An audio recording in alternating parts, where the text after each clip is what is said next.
Hey, what's up guys? So today, as you can tell from the title of the video, I am going to be talking about Tom Holland's Spider-Man and my personal favorite Spider-Man and the best Spider-Man. And especially with what happened just recently in Infinity War, everybody is highly in their webhead feels and I constantly see arguments, and I have participated in a couple of them on the Comic Concept Insta account, which you can follow if you like, and if you like cool comic pics and just whatever I want to post. But they'll usually be about how Tobey or Andrew Garfield was actually the best Spider-Man and that, you know, Tom is just whatever. And there'll be what I like to call half-ass reasons, like that Andrew was way better because he was the funniest, or it'll be Tobey was the best because he was the original. And then I'll write a half-ass paragraph about why they're wrong and how Tom is the best, and it really just doesn't go anywhere. So I just wanted to get my ideas out there in this video and prove why Tom Holland is truly the best Spider-Man and the best Peter Parker. So if you like Spider-Man, or you like Spider-Man movies, or you're just an insane Tom Holland fanboy or fangirl, then definitely stay tuned for the rest of the video. But before we begin, make sure if you are subscribed to turn on your notifications to keep up with all my latest uploads. And if you are new to the channel, definitely consider subscribing if you like the video and you want to see more like it. And yeah, let's get right into this, guys. So let's start off with the worst or the least best Spider-Man for all the fangirls' sake, which realistically was Andrew Garfield, guys. So first off, his Peter Parker was terrible. Never did I once believe he was actually a nerd or interested in any geeky things or science at all. He was one of the best looking kids in the school, and he started dating the most popular girl in school just all of a sudden. He was a shy, timid nerd for about 15 minutes, and then that just all went away. All that confidence of being Spider-Man bled out way too much into his Peter Parker, and that's just not how Peter Parker is. He's shy and he's timid even after he becomes Spider-Man. And Peter Parker is supposed to be a genius level intellect, but Andrew Garfield's version has to steal web fluid from Oscorp, and he has to YouTube videos on magnetism. That one hurt. Plus his movies were pretty terrible story-wise. The action was really good, but it felt like things just happened just to happen. I'd rather them actually develop Peter's character than have them show us a montage of him skateboarding for no apparent reason. I think that would have helped the movie out a lot. And the suit looks like Spider-Man and the lizard fucked a basketball. It just wasn't good. The villains were horrible. Like, the lizard's main goal is to turn other people into lizards now, and Electro went from die-hard fan of Spider-Man to a straight up super villain. And the way they made Electro look and that whole stupid thing with his teeth like connecting back, like Jamie Foxx deserved better, so much better. And not to mention the Green Goblin looked like a meth head with a herpes outbreak. Like,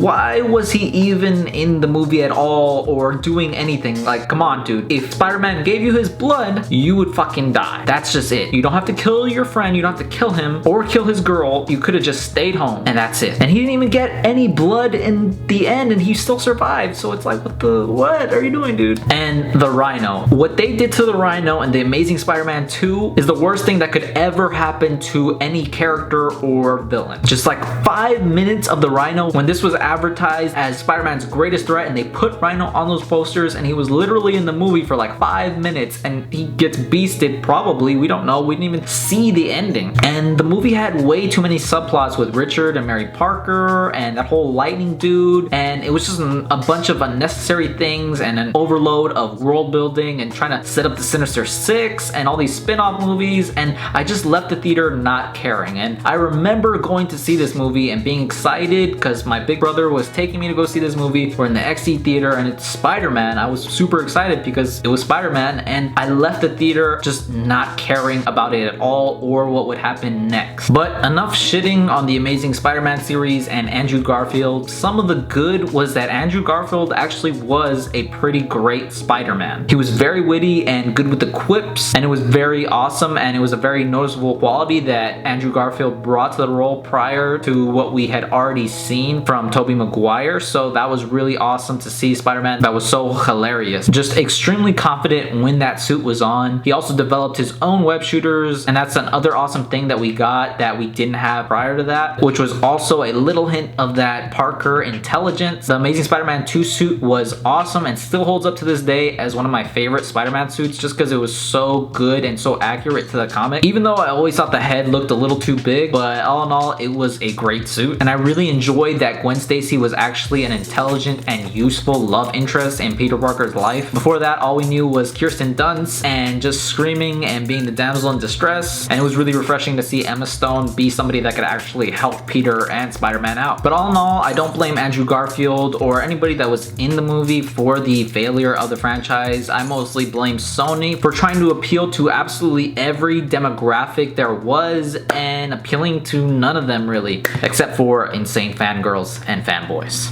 But now, moving on to the Spider-Lord of nostalgia, Tobey Maguire. I'll always have a special spot in my heart for this man. I grew up watching his movies as a little kid and I love them and they inspired me. So let's just start off with the bad and then we'll work our way to the good. So starting off, Tobey Maguire was way too old looking to ever portray a high school kid in the first place. I know he wasn't as old as Andrew Garfield was when he portrayed Spider-Man, but Tobey probably has that dog years aging syndrome and he just didn't feel young to me. He also, at least physically, didn't ever really look like Spider-Man. Yeah, he got in good shape for the first one at least, but he never really had that skinny, ripped lankiness that is associated with Spider-Man, and definitely in the sequels you could tell he did get chubbier, but that's mostly due to a back injury that he got, I think, while he was filming Spider-Man 2, so that's pretty much it. So it's all good. Another big thing was the organic web shooters, which as a kid I totally bought, but looking back at it now, it was just so stupid. There's no viable way of propelling webbing from your wrist, especially to store miles and miles of highly durable, highly tensile spider silk inside of your own body. But who knows, you know, maybe he stored all that webbing in his ass. Another nitpick was all the crazy, insane faces he would make whenever he was running or like exerting himself, especially when he was running on the rooftops in Spider-Man 2 or that train scene. Why? Like, did nobody tell him like this is gonna become iconic in the worst way possible? There was never really any changes to the suit from movie to movie, but that's understandable because superhero movies back in that time period really didn't do too much change in the costumes. They just kind of stuck with what they knew worked, just like X-Men and Fantastic Four. They really never changed any suits, so that's completely understandable. Tobey also just lacked the Spider-Man quippiness and the Spider-Man wit that is related to Spider-Man, and usually when Peter Parker puts on the mask you see a noticeable change, like he exudes a different type of energy. He gets more confident, and I never really felt that way with Tobey. I always felt like it was just his Peter Parker in the Spider-Man costume. I never felt like there was a significant change in his demeanor or his character, so I never really enjoyed that too much. And plus, I always hated how useless Mary Jane was. She just always just screamed and got captured every single movie, and that's why I love what Emma Stone did as Gwen Stacy, and she's probably still my favorite love interest character to Peter Parker in any movie. Venom was totally jammed into Spider-Man 3 and misused. I love Topher Grace, but come on man, that was some bad shit. Spider-Man 3 was pretty much the dud of the trilogy. It was mostly due to studio interference, not Sam Raimi's fault at all, but that symbiote dance, that was unforgivable. But other than all that bad stuff, Tobey Maguire was a great Spider-Man, and he was an even better Peter Parker. He was shy and timid, he was looked down upon by his peers, and he was even messed with by the bus driver, and those were very close qualities to what Peter Parker should have. We saw him deal with money struggles, especially in Spider-Man 2 against the legend himself, Mr. Ditkovich. And Tobey had those Parker photography skills that no one else has done as well or yet. And besides Spider-Man 3, of course, Spider-Man 1 and 2 were amazing movies. Alfred Molina did an amazing job as Doc Ock, and William Dafoe was insanely menacing as the Green Goblin in the first movie, and overall they were just great performances by those actors. But yeah guys, all those things made Tobey Maguire insanely iconic as Spider-Man in that time that he was, and he'll always have a special place in my childhood for that. But anyway, now for the time that we've all been waiting for, presenting the best Spider-Man and the best Peter Parker, Tom Holland.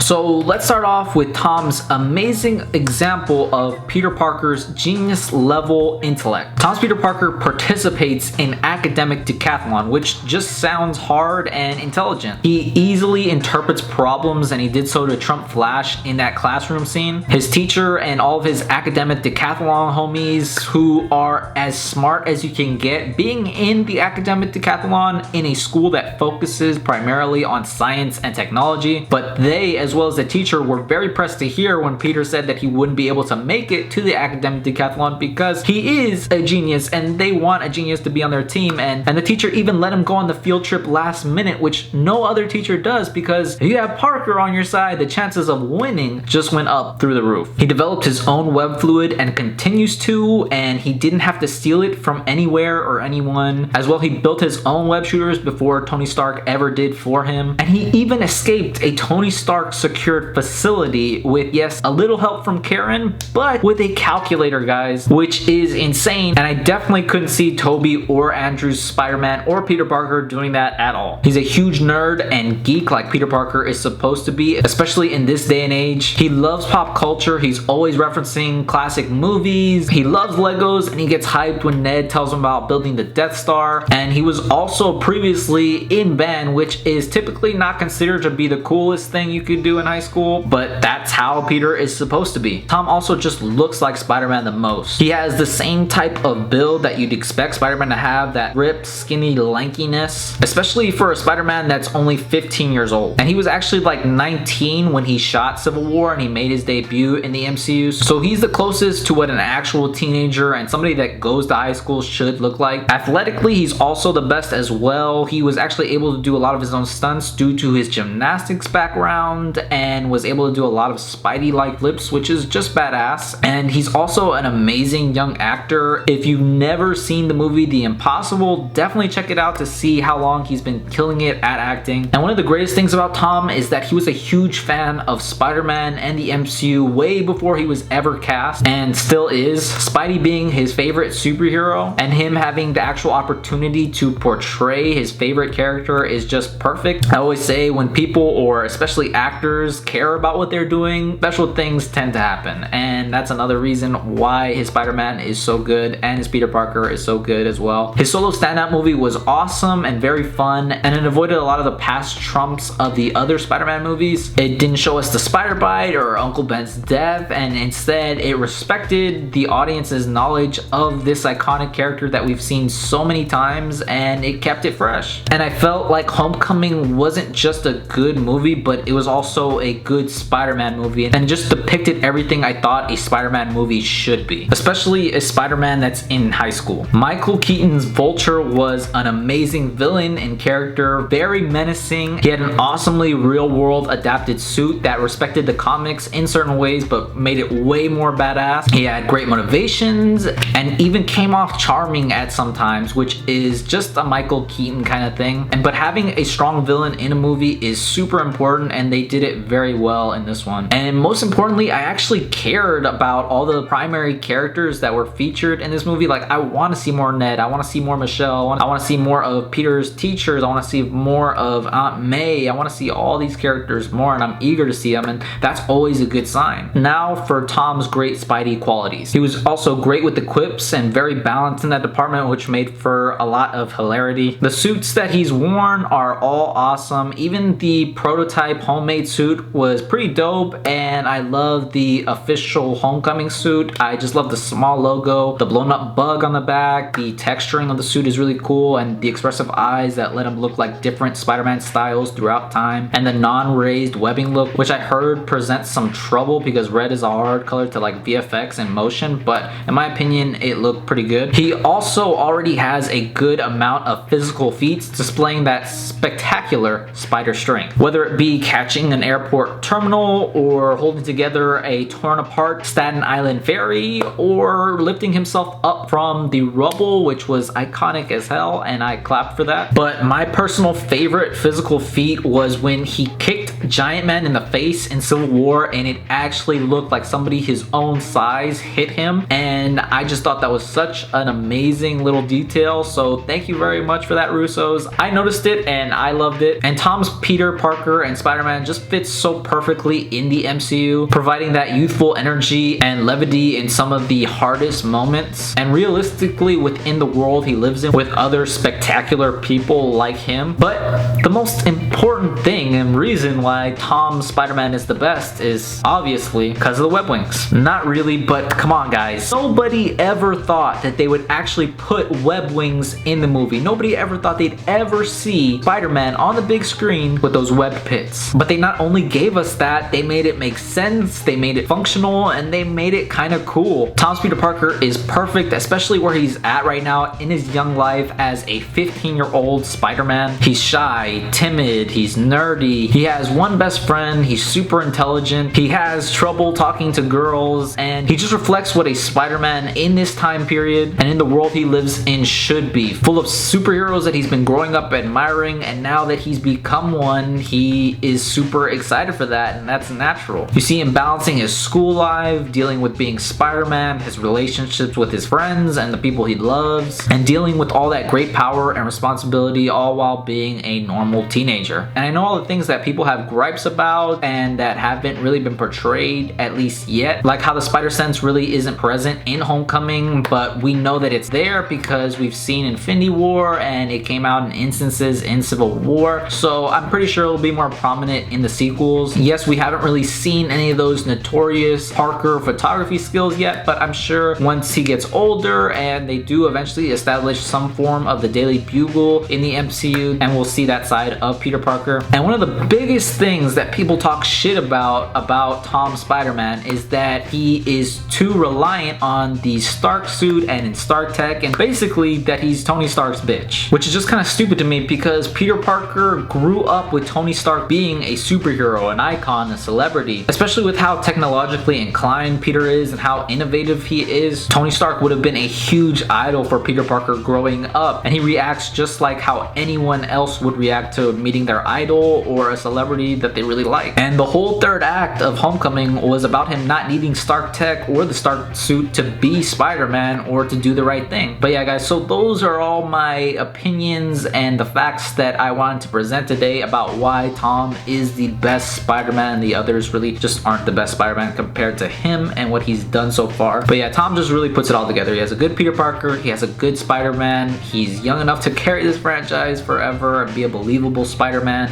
and he has already a really great movie, and he is a highlight when he's featured in other movies, so I am definitely looking forward to the next 10 or 15 years of seeing him as that character. But that's not to say that you can't have your favorite, guys. Tobey Maguire can be your favorite, that's all good. Andrew can be your favorite, that's just fine. So don't think that this is a complete bash on them. I'm just saying what I truly believe about them and who's actually the best. And I welcome anybody to try to prove me wrong and to explain why and how Tom isn't the best Spider-Man and how Andrew or Tobey's portrayal of the character was way better than Tom's. I totally welcome that, and I obviously put a lot of time and effort into this video, but I know I didn't get absolutely everything I could into it. So if I missed anything that could have helped me, or if I missed something that is gonna hurt this cause, definitely put it in the comments down below. And if you have your own opinions, I'd love to hear them, why you love Tobey and why you think he's the best, or why you think that Andrew Garfield is the best. And even though I see a lot of these already, I always enjoy you guys' comments, and if they're compelling, then that just makes me love it even more. But yeah guys, if you liked the video, leave me a thumbs up, comment down below, and if you want to subscribe, I always appreciate it. Thank you so much for watching, and I'll see you in the next one.